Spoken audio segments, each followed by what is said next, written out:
Good evening, ladies and gentlemen. Thank you for standing by. This is Aman, the moderator for your call today. Welcome to the post-results conference call of AIA Engineering Limited. We have with us today the management team of AIA Engineering Limited. At this moment, all participants are in listen-only mode. Later, we will conduct a question and answer session. At that time, if you have a question, please press star and 1 on your phone. I would now like to hand the conference over to AIA Engineering Management Team. Thank you, and over to you. Thank you, Aman. A very warm welcome to all of you and joining us for the second quarter review of our financials. This is Kunal, and we also have Sanjay Bhai here on the call, with us. I hope you all got a chance to look at our numbers and our presentation. But nevertheless, I'll run through a quick summary on the quarter with some number highlights, and we can go into Q&A thereafter. So we've done 69,000 metric tons of sales this quarter against a production of 67,500 tons with a net sales of 871 crores. This compares with 719 crores in the second quarter last year and approximately the same volume at 68,575 in the second quarter last year. The other numbers, we'll delve a little deeper into, but EBITDA is at 197 crores, profit before tax at 175, and profit after tax at 137 crores. Key highlights for this quarter in terms of inflationary cost increases, they are around raw material increase and the pass-through cycle that we are in. And as you would have seen, there's almost a 6% increase in our cost of goods sold, versus the previous period. And all of that is part of the pass-through cycle. We would hope that over the next few quarters, a large part of that cost would be flushed out, as we go forward. Our selling price has moved from 105 rupees approximately for average for the full year FY21, moved up to 115, and it's now at 121 rupees a kilo. So, the price increase is also evident in our, average selling price, and which is moving up in line with the pass-through that's come along. We'll see further increase in these numbers as, we flush out the raw material increases. There has also been a very steep increase in shipping costs. That forms part of the other expense line item, in our published results. But there is also a steep increase which is made good by other fixed expense, not increasing in line with the top line, and hence, the impact is muted. But there is at least a 3 to 4% increase in shipping costs, which will also be, will be passing on where possible over the next few quarters. So there is a clear hit of between 6 and 9% in the numbers on account of increase in costs. But we are happy to note that we could manage 69,000 tons of sales despite two large impacts. That or at least one large impact which is on account of our Canadian business, and which I'll explain a little more now. And there was an announcement that we made for a custom duty in South Africa, which also I'll just explain in a bit. So, but parking that question aside, we are happy with the top line sale at 69,000 tons. This reflects, at least half of that reflects, new conversions, conversions from new customers or customers that we've been working on. And the balance is coming out of, several geographies just consuming more in line with, the post-pandemic recovery that most economies are going through. And so we closed the half year at about 130,000 tons. I think a 260,000 ton figure for this year is in the realm of possibility. Of course, that's subject to, with all the other known caveats around markets and COVID and other things. We are still not in a situation to explain or give a guidance on growth and numbers for FY23. We still believe that there's a large uncertainty around costs, commodity, bubbles that have been created in costs. in the shipping costs and availability of containers, and COVID-related impacts. A lot of countries go into sudden lockdowns, like you have seen in Australia in the past. We are hearing of similar things happening in UK or some parts of Europe. So we are as we all adjust to the new normal, we are keeping we are being cognizant of the risks that are present, and we would like to maybe wait for a quarter or two before we give a guidance on the next fiscal year, and before we try and preempt what will happen with our business. So moving on, our other income at 35 crores, the other income, operating income, which is export benefits, is at 14 crores. Export benefits are only inclusive of duty drawbacks, which is at 1.6%. We have and a small amount of RoDTEP. As you all know, the government has withdrawn RoDTEP for grinding media, which is a large part of our export sale. And so this only includes what is going to be a benefit going forward, which is about 14 crores.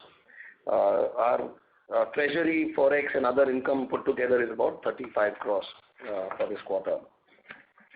Our working capital is largely in line, no significant impact there. Our segment-wise sales, we've seen 48,000 tons in mining in the second quarter, which is up from 37,000 tons in the first quarter, and almost at par with the second quarter last year, which was about 46,750. So this second quarter is largely comparable to the second quarter of last year, but second quarter of last year had almost 11,000 tons of sales from Canada and South Africa, while it's only 2,000 tons in this quarter. So the highlight for this quarter is that we've done 70,000 tons with minimal sales contribution coming in from South Africa and Canada. So I'd like to pause and just work through those the status on those businesses. For Canada, we have the duty structures in place, and we are adjusting to that new business reality, and we will continue to pursue our business there. We will have more updates on it. It will take another 2 quarters for us to organize ourselves around it, before we know what type of volume we can expect from there. There was also an announcement on a custom duty that South Africa has announced on imports of grinding media under our HS code, and so the context to that is South African economy has been in deep doldrums over last many years, and it came to a head with the whole COVID episode. So post-COVID, from middle of last year, the government's been, applying lots of protectionist measures against a whole host of industries, but a lot of those are around any business got to do with iron and steel. And they've, like for example, they've banned export of scrap metal.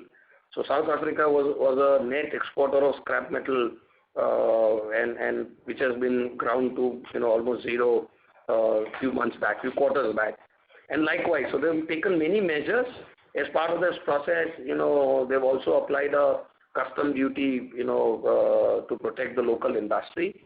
While that, is a cost when a customer may want to import, but over last year or so, there's been a rapid depreciation of the South African rand.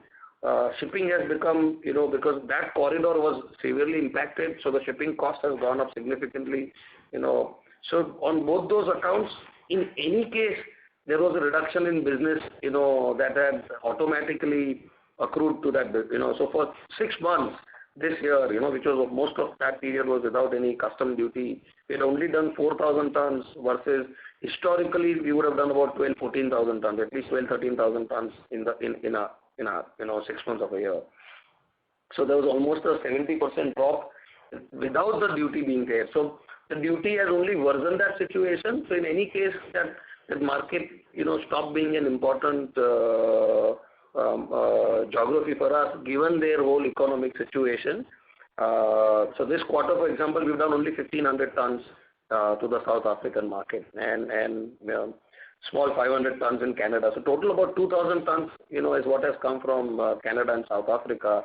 The rest 67,000 tons is outside of that, and that's, we are happy to inform and update everyone about this, because there was a lot of concern about what happens to this year's targets and sales prospects, given that at a point Canada was almost 25,000 tons and South Africa was another 25,000 tons. We're looking at a 50,000 ton degrowth, and it looks like that we'll be able to salvage and not be very far away from what we did last year. And clearly we are on a path to growth from next year on, with FY23 onwards. I think that sums up most of the points we had. From a capex standpoint, this year's budget is about 200 crores, which is largely the mill lining project. We've done 2 windmills for 30 crores and general capex, all put together about 200 crores. We spent about 90. We'll spend the balance this year. Maybe there could be a little spillover next year. So about 120 crores is yet to be spent. Next year we're looking at about 170 crores of broad spend, which includes another 120 crores in wind, and we are budgeting about 50 crores for maybe some land acquisition, general purpose, etc. So that's about 280 crores of capex between now and end of FY23 is broadly where we are. Our net cash end of this period is about 1,976 crores. I think that brings me towards the end of numbers and updates I wanted to share. We are still not, the grinding media project continues to remain on hold, till we see some more movement in the market. But otherwise we are keen to, finish up that expansion, and hopefully that announcement is made soon. I think that's about it. Sanjay, you read anything? Yeah, just a couple of very quick points. So one is on a qualitative side, because the figures, numbers are all there, Kunal has analyzed. So one is a significant increase in the freight cost, as we all know. It's almost, if you look at quarter over quarter, it's almost 40% up. And second very important part is our ability in most of the cases to pass on that freight cost increase to most of our customers. So this is one point which I think I'm very happy to note and highlight. Similarly, as Kunal explained, a massive increase in the key raw material costs, ferrochrome, scrap, etc. Almost 40-50% jump as compared to the average rates that we saw last year. That process of passing over those costs always does take some time with a lag effect, but I think that process has started, and we believe that we should be able to do this pass over. Third major point, in spite of all this increase, no major critical converted customer has said that they are now not willing to buy at this price. So that speaks volumes about the company's ability and the resilience of the business model and the solution that the company is offering. I think, Kunal, with this qualitative remarks, let's throw the house open for a Q&A. Aman, can you please help us? Thank you very much. Ladies and gentlemen, we will now begin the question and answer session. Anyone who wishes to ask a question may press star and 1 on their touchtone telephone. If you wish to remove yourself from the question queue, you may press star and 2. Participants are requested to use handsets while asking a question. Ladies and gentlemen, we will wait for a moment while the question queue assembles.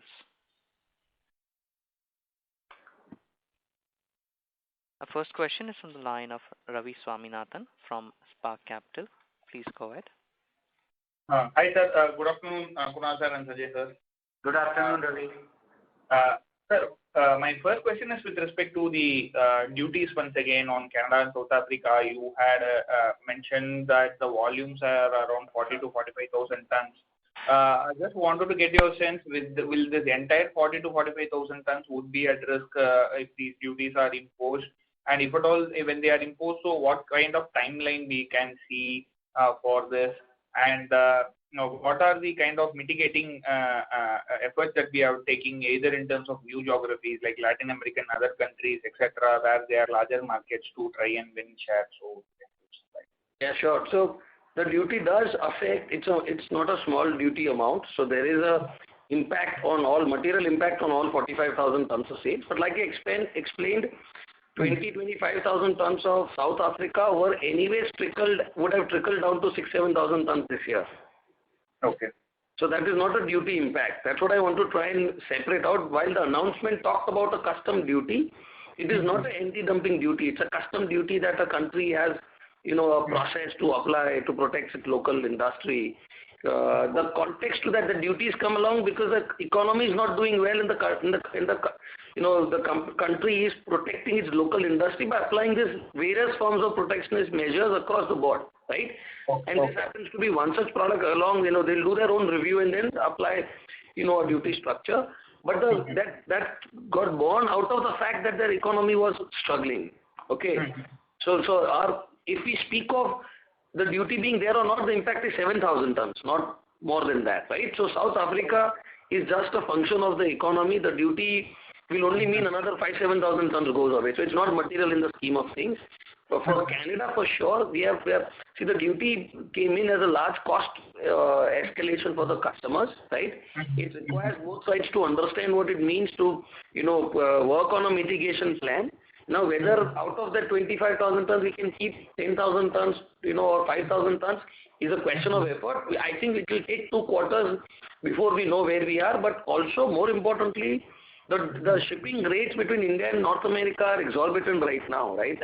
That itself is a deterrent, to our conversations with the customer, right? So I think, which is why we're saying 2 or 3 quarters, it needs for sure for shipping rates to normalize, okay?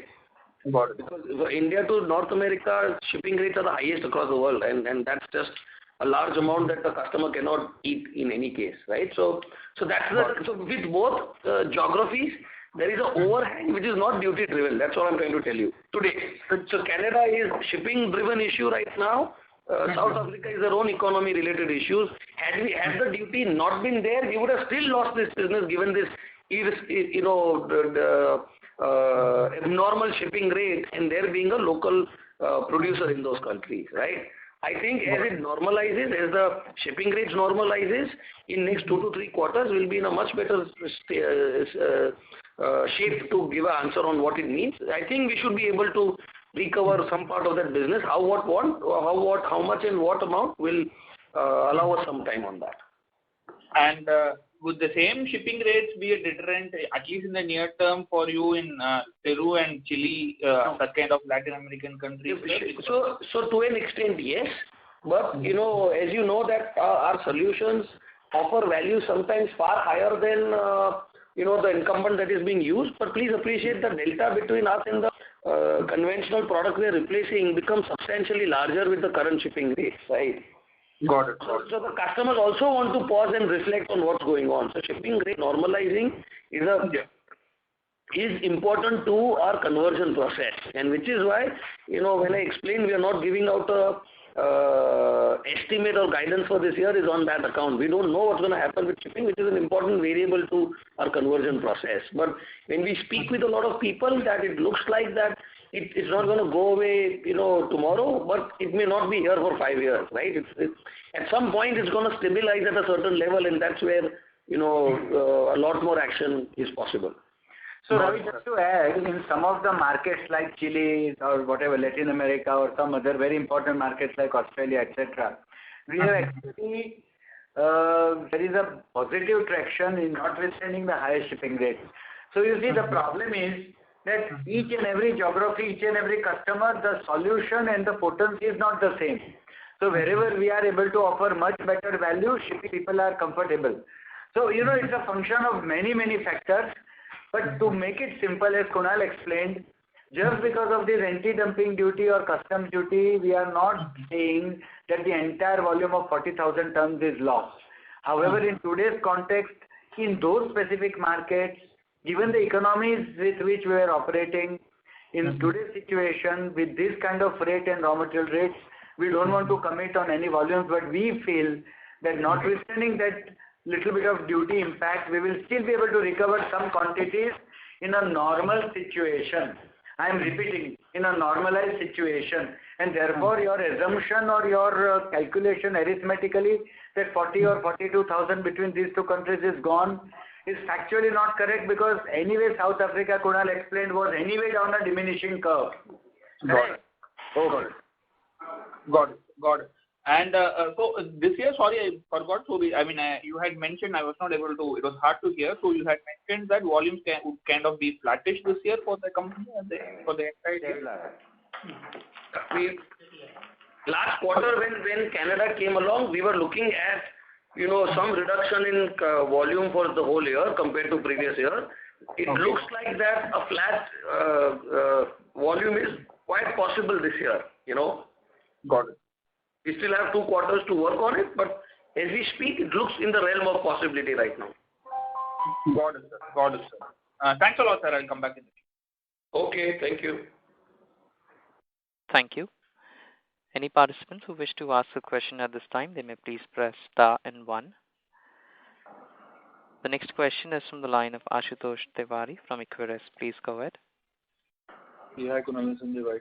So, firstly, because after this Canada duty and this custom duty in South Africa, is there any change in thought process about a plant outside India, or is it sticking to location in India only? So it's both ways.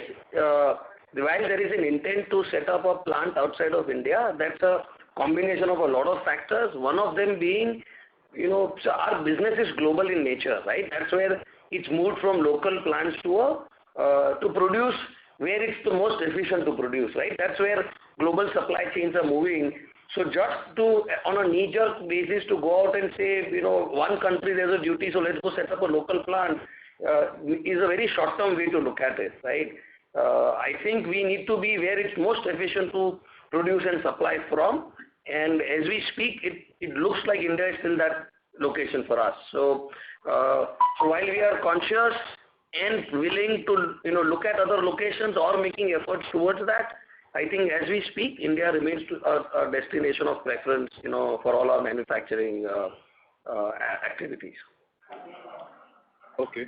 And secondly, on the Brazil side, are we seeing any improvement? Like, say, I think there was some volume we did last year. Is that growing this year? What's the sense over there? We expect some volume to come from it. We don't want to hazard how much each year. First half, we've done about 3,500 tons in Brazil. So there is some volume that's starting to trickle in from Brazil, but difficult to given a whole host of caveats around it. We are not going out and saying full year volume will be what.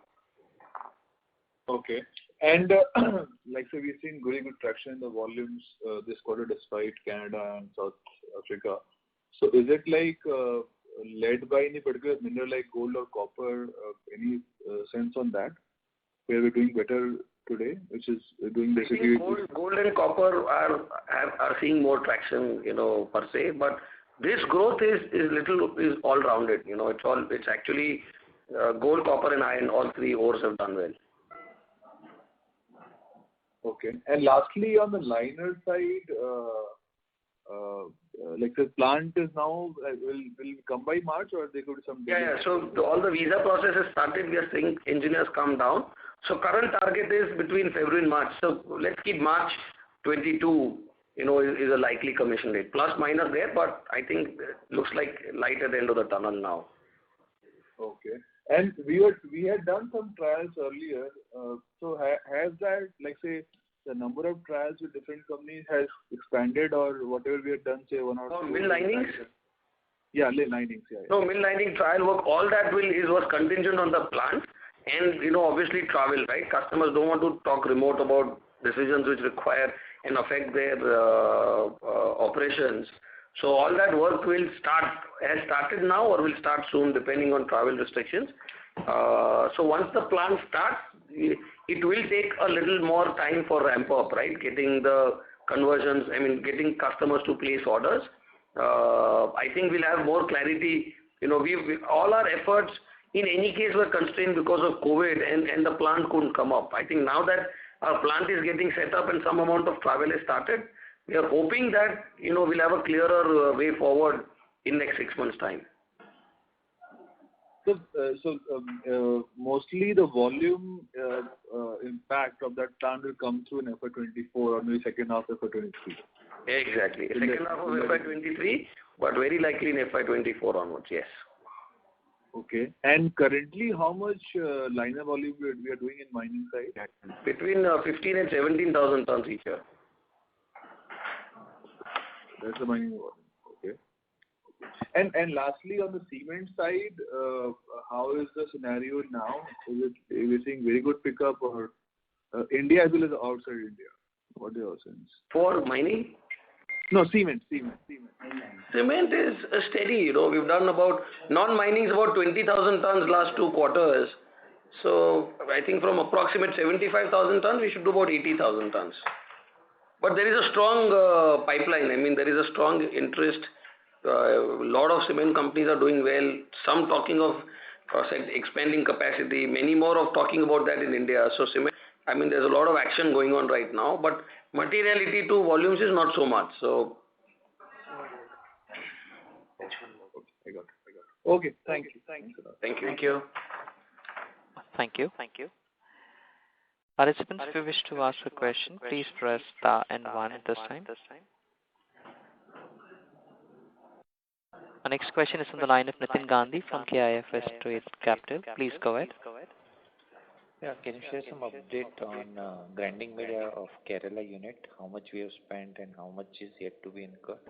And we have not started. We paused that expansion in GIDC Kerala.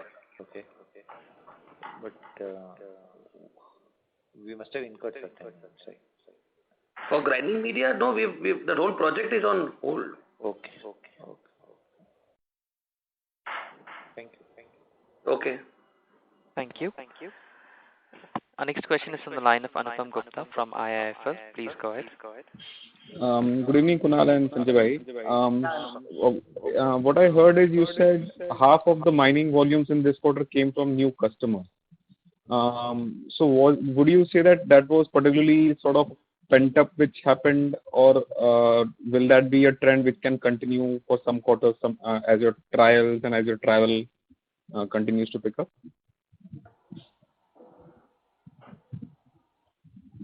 Plus minus here or there a bit, it looks like it can continue at least for next quarter or 2. Okay. And in terms of pricing, both the raw material prices as well as freight, you are very confident that customers will accept the whole thing, or will that be a slightly longer run process? It will be a longer term process. Okay, so basically, let's say margins which are right now in this quarter, let's say if it is at 18%, coming back to, let's say, 1Q levels should be a slightly longer time frame is what we need to look at. So generally, because price increase is also going on, right? So while the first pass-through comes along, like you've seen, 105 is at 121. There's a pass-through that's come along, but the cost has gone further higher, right? So that is where, if there is no further increase which stabilizes at a certain level, in 2 quarters, most of it should be passed. Okay. And 121 was for 1Q if I read right. 2Q if I divide the revenues by volume, that is 126. So what is the right number? It is 126, my bad. Okay. And just one last question. In terms Q1 of was 121, my bad. Q2 was 126. So it's up from 105 per kilo to 126 in the current quarter. Understand. And just one last question in terms of your anti-dumping duties. So do you see, at least right now, let's say whatever you have seen across the countries where you're operating in, do you see this risk coming in a few other countries as well, or that will be not the right thing to look at right at this point? We don't expect more actions in maybe a country or 2, but not many more. But that's our view, given what we understand of the market. So will Magotteaux, wherever Magotteaux is present, will those countries see action faster? But difficult to speak on their behalf, but wherever they have local plants is where they may attempt to pursue action in that direction. Right. Okay. Understand. Thank you. Thank you. Any participants who wish to ask a question at this time, they may please press star and 1.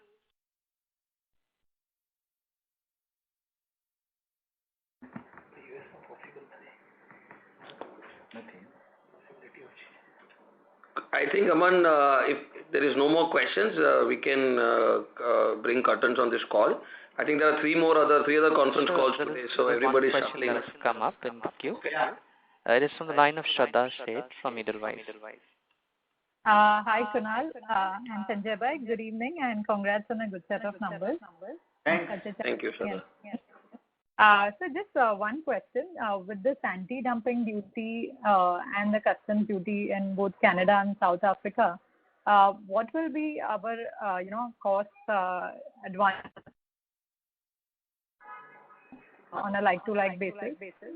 What will be our cost advantage? In the sense, the pricing difference between us and Megator, what will be the difference post this duty?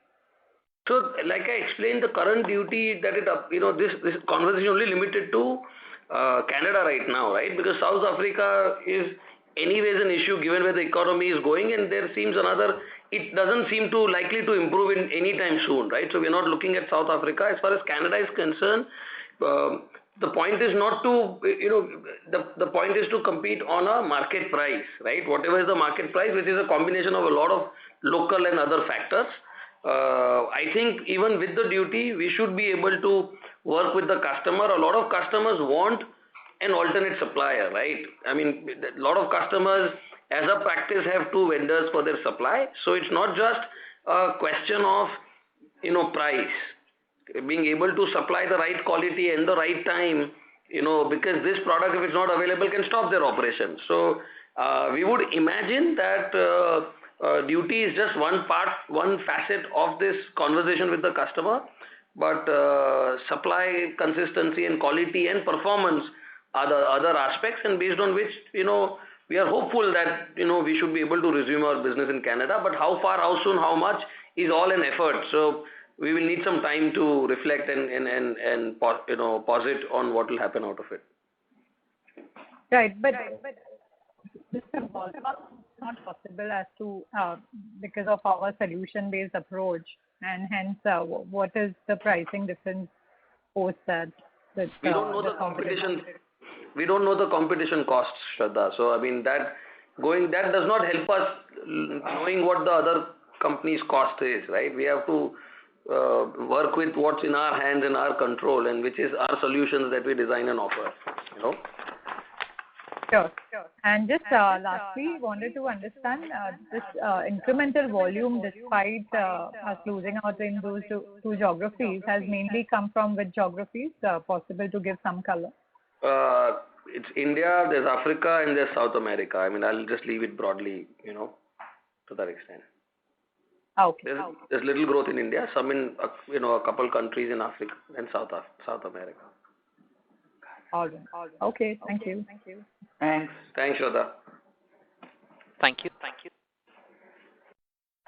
Our next question is from the line of Priyank Vishwas from Nomura Securities. Please go ahead. Yeah, good afternoon, Kunal. Good afternoon, Sanjay Bhai. Yeah. My question is, is there any key geographies where we still have, let's say, significant sales overlap with local Megator manufacturing? Any geographies where it happens? Any geography where? Sorry? There is competition, direct competition. I think if I read your question is, what are the possibilities of other geographies where similar actions can happen? Is this your question? You can say sort of like that, where Megator has strong manufacturing. Yeah, but so I think they've got plants in various countries. I think they've got a material-sized grinding media facility in US, but we don't know where they're producing and where they're supplying to. So I think it'll be a effort in. So Priyank, let me add a couple of things which is very important for all of us to understand. You see, there is a market which we have been directly competing and taking away business away from Megator, correct? Now our entire focus for last few years is conversion of forged into high chrome. So whenever I am converting from forged to high chrome, there is no direct competition with Megatox. We have solutions which Megatox does not have. We have the size advantage, the cost advantage, significant very, very atypical benefits that we have. For example, the patented mill liner technology, what is available to us, what kind of DP related innovations that we have brought. I think many, many factors Magato is not there. So we are not taking away in a very large sphere of markets. We are not taking away from Magatos, but rather we are taking away from the local force players, where the equations are mind-bogglingly different. There is no direct comparison. So I think to a very large extent, we don't expect any major new upset coming in terms of something which is very surprising or not expected. So, mota you can take it like that, beyond what has happened, nothing further, no further significant threat is perceived internally if we talk from this kind of an anti-dumping move or something like that. You get my point? Yes. And just adding on to that, see, foreign travel is actually one of the main drivers for customer acquisition for AI that I have seen for past several years. So now, do you have any visibility on when are the key geographies opening up for travel? No. Most of it are opening or about to open. Travel has in fact started this quarter. We have a decent amount of foreign travel expenses coming in. So I don't think it's a big worrying issue now. I think foreign travel has more or less started to almost all critical geographies. And there I think we are now not worried about it. This will pick up. But it has already started. So in Q1, we were saying, pata nahi hai kab chalu hoga. Now we are not saying. In fact, it has started in most of the places. So ideally, we should see some more conversion in the second half. Ideally. So, it is always a beginning of a process. That process has to continue depending on where we had left. In most of the cases, the dialogue and the action has started. It might take a month, 3 months, 6 months, 12 months. It all depends project to project, customer to customer. But most importantly, now this is not a factor which we are worried, at least at this point in time. It has started. Okay, so that is very comforting, sir. Yeah. Thank you. Thank you. The next question is from the line of Sandeep from JM Financial. Please go ahead. Yeah, very good evening. I joined a little late, so pardon if you have repeated this information. One was on the liner volumes. Have we given any guidance for next financial year? What is the volume that we are targeting? And second, on the metal-wise breakup, if you can give some color and your thoughts on how this mix should change going forward. Any particular metal where we are seeing a faster growth or a slower growth, or any comments on that? Sandeep, we don't give frankly separate volumes product-wise, right from beginning. We have never given.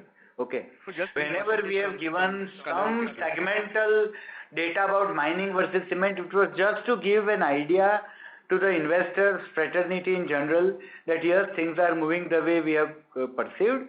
All we can say that mining liners are doing a decent business, notwithstanding the fact that, so average 17, 18, 20,000 tons per year is what generally we believe is happening till the new plant will come in production.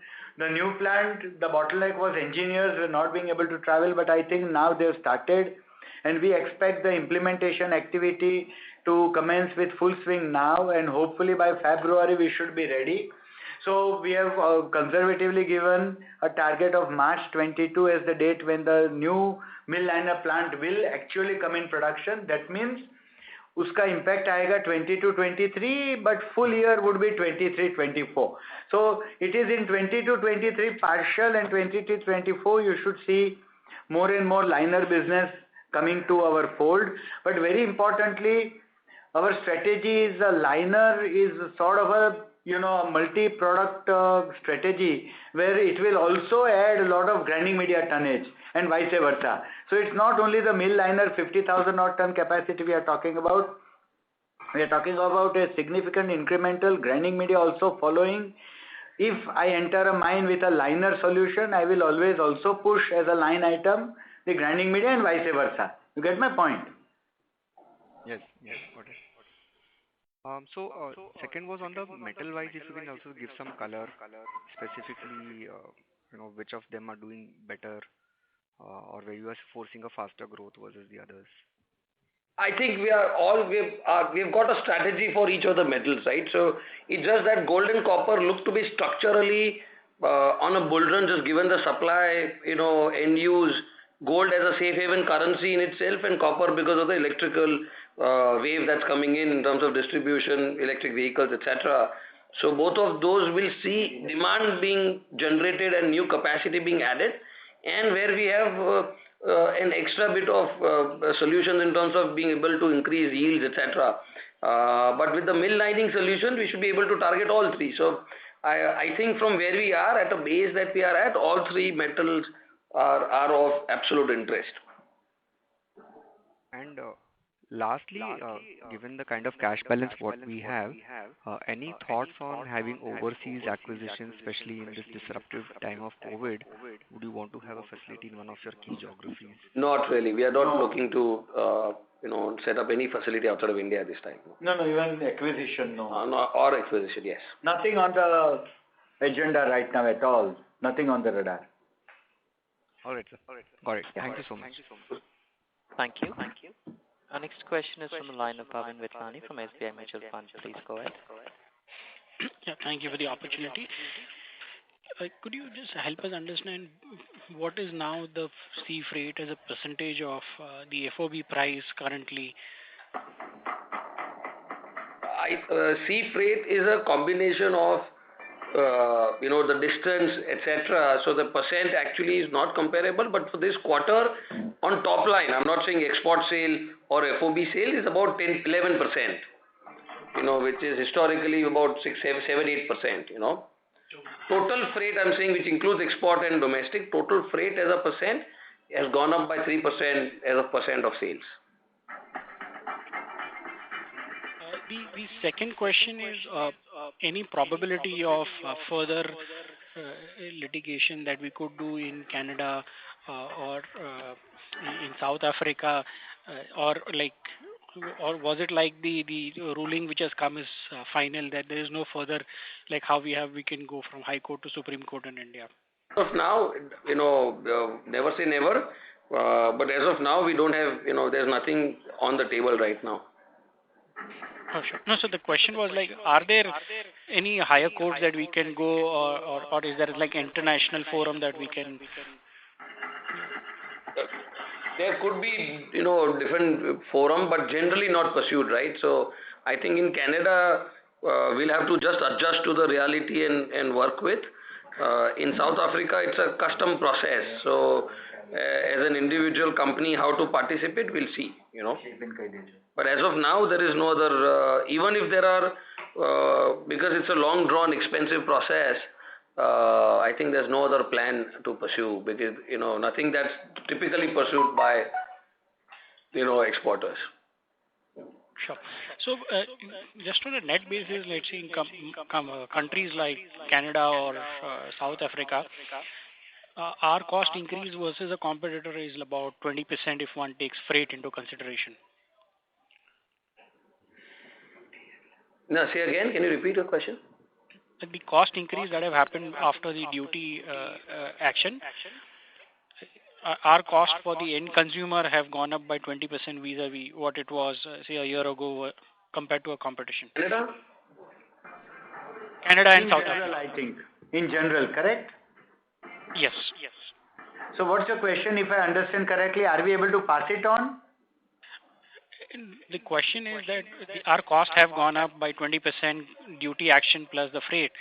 So is the customer now looking to switch back to either a competition or the case that we are making, high chrome versus the forged, has that competitiveness eroded? There are two aspects which are being mixed up. So a duty portion is restricted to Canada and South Africa, correct? Freight is universally applicable, irrespective of whether there is a duty or not. So, as Kunal explained at length, I will just very quickly summarize that in terms of our strategy, we believe that if in Canada, today if the freight part and the high cost position normalizes a bit, we are hopeful that notwithstanding the duty that is imposed, we should be able to revive and recover a portion of the market. Now, how much we should be able to do, only time will tell. So that is one specific to Canada. In as much as South Africa is concerned, the situation is more structurally not favorable, because in South Africa, what they've done is they have sort of banned exports of scrap, and therefore the shipping lines are just not available to South Africa, because if I want to ship, my customer wants to buy, but the freight is so much 10 times more that it just becomes unviable for that customer, because the ship has to come back empty. They say they reach South Africa and they can't get any outward load. Therefore, the two-way freight, if I have to bear, this doesn't become workable at all. So South Africa is more of a structural issue, which was there even when the freight was not high, and therefore over the last couple of years our South African volumes have been steadily going down. Now, to top it all, if there is a little bit of customs duty, as Kunal explained, doesn't matter. Even without a duty, South Africa was not a viable proposition, no longer for us. Still, situation changes there. So from a bigger scheme of things, out of 40 or 1,000 tons, next year we are hopeful that we should be able to recover some. Between the two geographies, we should be able to recover some volumes.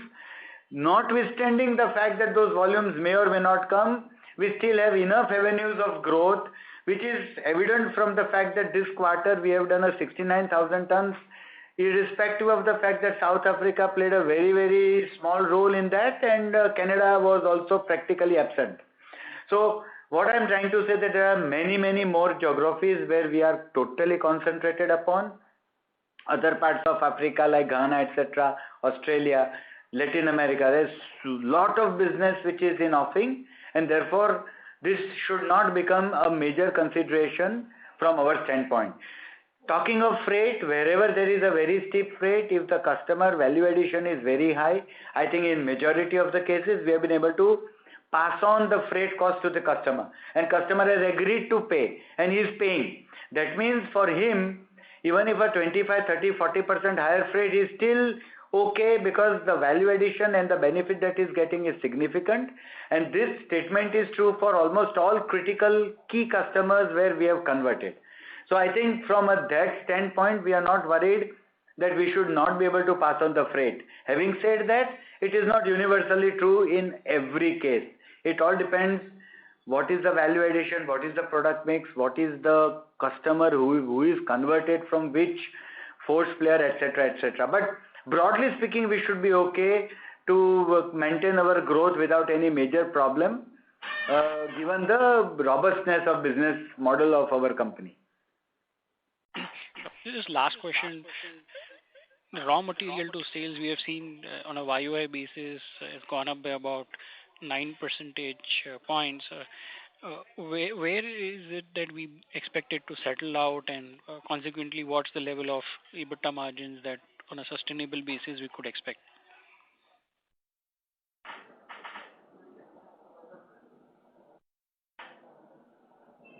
To sales. 4 to 5%, not 9%. Having said that, we have always maintained that the way in which freight costs we are able to pass on, raw material cost also we should be able to pass on. Unfortunately, the speed at which the raw materials have gone up does not match with the speed at which we are able to pass over. So we take about 3 or 6 months to renegotiate the fresh set of orders that come. They come at a higher price. Whatever I have taken, उसका hit तो मेरे को ये quarter में लेना पड़ता है. So this is the way it works. But if you look at a 6 to 12 month long term scenario, I think we should be able to comfortably pass. Sure. Thank you so much for taking the question. Thank you. Thank you. Thank you. Here's the next question from the line of Nitin Arora from Axis Mutual Fund. Please go ahead. So this aspect here, if you build today a plant or you buy any company just to make a hedge, you stated that it's not a structural issue, but you never know. US is the only region, correct me if I'm wrong, which is left in terms of large sales, but between you and Megator, the overlap part. So the question I'm asking is more from a longer term perspective. So when you see these things happening, are we still of the view that, okay, let them increase the duty, let them do anything, Kia sort of will have a same business policy. The question I'm asking is, today you put up a plant, will it become too margin and ROE CE and ROE dilutive for you? Given if you believe that the demand is going to be long-term structural and the kind of statements you're making that, the demand is really strong, how you are tackling both these aspects? So first of all, like Sanjay explained, there is not an unlimited, extent where unlimited number of countries where such an action is possible, right? A lot of growth is coming from converting forged into high chrome, right? It's not competing with Magato. So that's the first point. A large part of growth is coming to that extent from that area of the market. And from a duty standpoint, if Magato is concerned, yes, they have a plant in US, but every country, every scenario has its own set of conditions which cannot be just extrapolated. So whether US will look at it in a way or not, we do not know. The idea is that we are not a commodity producer that competes on price. Our fundamental model is we make 20% plus of EBITDA margins. It's not possible to dump and say I make 20% EBITDA margin, right? The customer is not a price only determinant category, right? Our product affects his production, affects his operating conditions. He cannot but make sure he gets great vendors, offer proper price, supply pricing and buy the product. So to that extent, this is a fair price, fair competition market. Now certain countries have a certain way of looking at it, and I cannot get into the details and nuances on a call, at this level. But I don't think that's something that we need to have a knee-jerk response and start looking at local plants. How many countries will you have local plants at then, right? So whether Magato has got plant in US does not mean we need to have a plant in the US. It just needs we continue doing more. They will pursue what they have to. Their country will have their own agenda. I mean, that's something that we'll have to take in our stride. When we are saying there is a reasonable demand across the world, there are lots of countries where Magato does not have a plant, right? Or the more forging companies may not have a plant. So that's the nature of the business that we are in. South African duty is not comparable to Brazil and Canada, right? So there are only two countries where there is some amount of duty imposed. Likewise, India has a duty for supply of grinding media from Thailand into India, right? So these are things which are very nuanced and cannot be generalized. As we speak going forward, as long as we do what we do, which is add value to the customer, create solutions that add a multifold value to them, we are fine, right? That's what should hold us in good stead. If a country or two, imposes a duty, that's something that's part of the game that we are in now, So Nitin, just to very quickly add only one thing. While it is easy to speak, the fact of the matter is that before even 15 years, we had evaluated many other options. Before 10 years, we had looked at it. Today, if US is say 5, 7, 8% of my total global market, say for example, you mentioned about US. Now the problem is that if I have to set up a plant in US, it will take me 5 years to just get the approvals. It's impossible. So see, it's not so easy. We have to be very clear that we have to have economies of scale. We have to have globally efficient plants. We have to have that price advantage of 20-25% going forward. And overall scheme of things, I think, as Kunal explained and as I also explained, it is the value addition that we are able to bring on table will determine. The very fact that Brazil over last 1 year has, okay, I'm not saying it is a permanent, but we see that there is a consistent return of volumes, notwithstanding long-term commitment. The fact remains they are paying the duty. Whatever they are buying today, my customer is paying the duty. So you see, it is not only that 15, 20% or 10% duty that determines. There are a host of other factors where we believe that even if I don't have a plant in any part of the world, most of the cases my superiority of my solution does not get materially diminished, which makes a change in my philosophy that I will not be able to convert or I should continue converting a significant part of the customers going forward over next 5 to 10 years. So I think this is a aberration. We will have to work with it, but it's not an aberration which makes me completely rethink my global strategies. This is what I am trying to explain. That's all. I got my answer. I respect that opinion, sir, but I was just asking not only because of the duty part. I mean, it looks like a structural issue. Every country wants to impose more anti-dumping duty. So the question was more that, is there some change in strategy, or we really want to rethink what was our advantage is becoming a little trickier now. So the question was more from that, but I got a clear answer. Thank you so much. Yeah, but this is protectionism is also contextual, like I was explaining. So I don't think for our product, there are only 2 suppliers in the world. I mean, generally countries and companies understand this is required, right? Our customers are supporting us in this action. So, I mean, that gives us the confidence that we are okay. It should not be, ground shaking. Great to hear that. Thank you so much, sir. And all the best. Thank you. Thank you. Take our next question from the line of Charanjit Singh from DSP Mutual Fund. Please go ahead. Hello. Charanjit bhai. Yeah, good evening, sir. So my first question is, as we try to make up for some of these lost volumes from Canada and South Africa, if you can touch upon, which are the geographies where would have done, more advanced work in terms of our conversion as travel opens up could be faster, and we should be able to make up for these lost volumes, or from that perspective? Which countries you are saying? Yeah, which regions you think that, yeah. All regions, Charanjit bhai. I think we are not focusing on a region, and gold and copper, which gives us the most excitement, are spread across the world, right? So you've got at least few countries in Africa. You've got Chile, Peru. You've got Australia. You've got US. Of course, Canada. So there are quite a few countries, that have a lot of potential, and all of it should be part in some form with a, next phase of growth. Okay. And Kunal, from Liner's perspective, now we have been, doing testing. Our facility is also going to come on stream next year. So there, how the prospects are looking like, from earlier what our expectation was. Now, you had also highlighted the kind of power savings which we are showing to the customer. There has been really good success. So has there been any, major positive change in terms of how we see the adoption of the volumes going forward? We are very excited about what this means to us, because strategically it allows us to sell more grinding media as a solution, right? Because what happened over the last 6-8 months, where we had to pause our plant, commissioning of our plant, and our people couldn't travel, all our plants have shifted by 12 months. We were very clear that till we don't get a visibility on when the plant is coming up, there's no point in trying to develop a solution and make the customer ready, because once you are there, you need to start supply, right? So we are hoping the plant starts in, end of 22, March 22, and in 12 months of that, we ramp up, we start the process,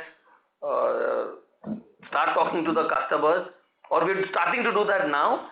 I expect, so 24 is when you should see decent volumes to come in. 23, allow us some time, whether it will be as soon as 23 or some part of 23 or maybe second half of 23, allow us some time on it. Mill liner. Yeah, mill liner. Okay. So now the other question is, as we see protectionism becoming more and more rampant across geographies, is there a thought process that certain part of the process which we could, maybe do at the customer site and have some local presence going forward? Are there any thoughts? I know you touched upon that, but is there a process, that part of the process we can do still at the local site? Can we think about that? Most countries have value addition norms, where it will not be, we would not want to do a subterfuge, right? Or engage in practices where you can pass it off by changing labels, right? Companies do that. I think that's not sustainable. If you really want to, become a local player, that requires substantial value addition, and in our case, a lot of that is at the main factory, right? So, eyewash will not work, and it's not something that we would like to pursue. Short of that, we really do not feel protectionism applies in our case. So, genuinely, our internal view is we will be competing in the Canadian markets. Okay, we have seen volume in Brazil. South Africa, I'm not comparing.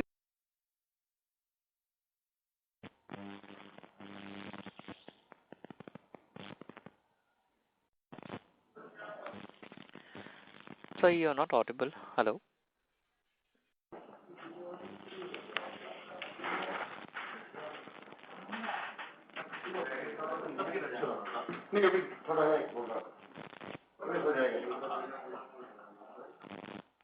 Ladies and gentlemen, it seems that we have lost the line for the management. We would request you all to stay connected while we reconnect them. Thank you.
Ladies and gentlemen, thank you for patiently waiting. We have the management line connected. Over to you, sir. You may please go ahead. Is Charanjit Bhai on the line? Yes, sir. He's connected. Yes, sir. Yeah. Yes, So Charanjit, first of all, our point of view is that this is not protectionism in the sense that there are only two players adding value. Most of our conversations have respected that fact that this is not a commodity play where it's being sold at a very, at below cost, which requires dumping related protectionism, right? Nevertheless, there is a context, there is a set of data points, and we end up in that situation sometimes, but that's not reflective of the business model, right? So, and we will not take any knee-jerk actions in response to that to say let's start looking at plants elsewhere, given that our markets are not in one or two or three countries, it's spread across the world, right? And a lot of it, is in strategies, not just being closer to the plant. And the value add we bring is the story cannot change because the cost is 10% more. Even if there's duty in every country export to, even if the 10% duty cannot change the story of what we are trying to, build as part of the value add, right? So I don't think this is something that occupies management time. And we continue to be optimistic about it that, maybe we may not see many more actions in this regards going forward. Yeah. Thanks, Kunal bhai, Sanjay bhai, for taking my questions. That's all from my side. Thank you. Yeah. Thank you. Ladies and gentlemen, that would be our last question for today. I now hand the conference over to the AI engineering team. Thank you, Aman. Thank you, everyone. Wish you all a happy Diwali. And as usual, Sanjay bhai and I remain available for any offline questions, and look forward to connecting again at the end of third quarter. Thank you, guys, and have a good evening. Thank you very much. Ladies and gentlemen, on behalf of AI Engineering Limited, that concludes this conference. Thank you all for joining us, and you may now disconnect your line.